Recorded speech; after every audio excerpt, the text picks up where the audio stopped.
phrase "lost generation" sounds dramatic, but it began as a passing remark in a garage in Paris. Gertrude Stein, an American writer and art patron living in France, told a young Ernest Hemingway about a mechanic who complained that the young men he employed were a lost generation because they had come of age during the First World War and seemed undisciplined, restless, and changed in ways older people did not fully understand.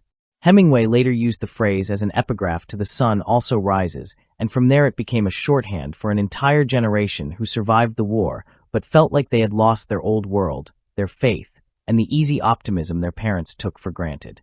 To call them lost was not just to say they were damaged, it was to say they were searching. Many of these young people had grown up hearing promises about honor, glory, and progress, only to watch those promises dissolve in the mud of the trenches and in the bureaucratic indifference that followed. They returned to societies eager to get back to normal. But normal no longer fit. The old values felt hollow, and the cheerful consumerism of the 1920s often seemed shallow compared to what they had seen and lost.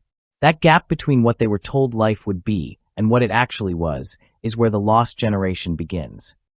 Even if someone has never read Hemingway or F. Scott Fitzgerald, they have probably felt a softer version of what this generation felt. Those moments when the world changes faster than a person's ability to make sense of it. After the war, many young adults looked around and realized that the scripts they had been given about patriotism, religion, success, and stability no longer matched their lived reality. Some responded with despair, others with wild excess, and many with art, trying to write their way through the confusion of living in a world that suddenly felt unfamiliar.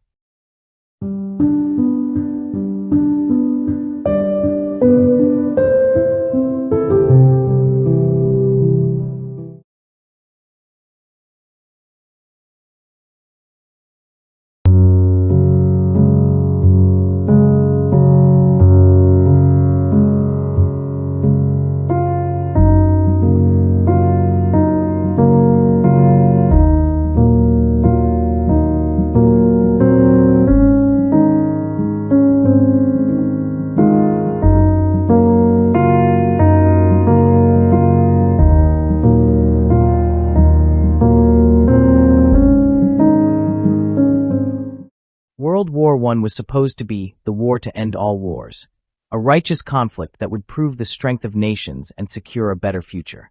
For many who later became part of the lost generation, the war instead revealed modern killing on an unprecedented scale.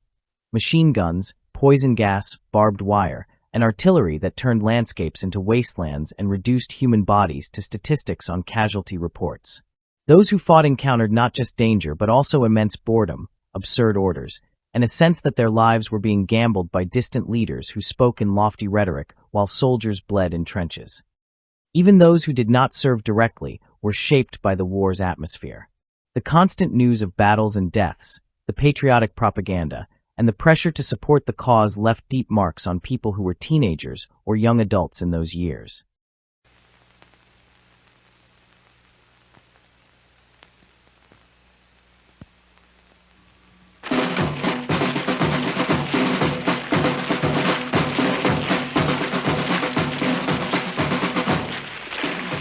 August 1914. The leading nations of Europe prepared to go to war.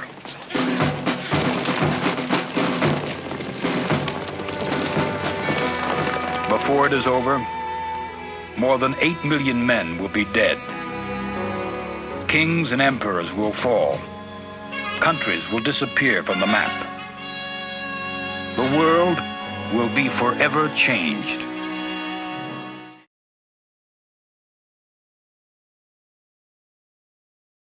In the 1920s, many of these disillusioned young Americans did something radical. They left.